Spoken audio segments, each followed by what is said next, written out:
Welcome! In front of me I have Google Pixel Watch and I'm gonna show you how to restart this watch.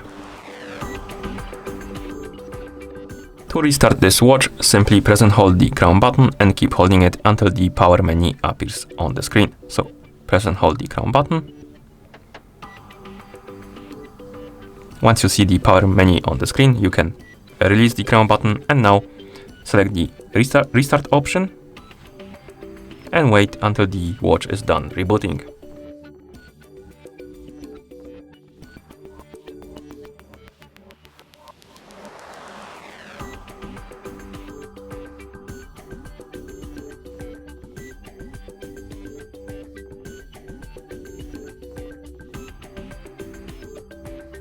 Okay, this took a while, but as you can see, we are back in the system, and that's how you restart this watch. Thank you for watching. If you found this video helpful, please consider subscribing to our channel and leaving the like on the video.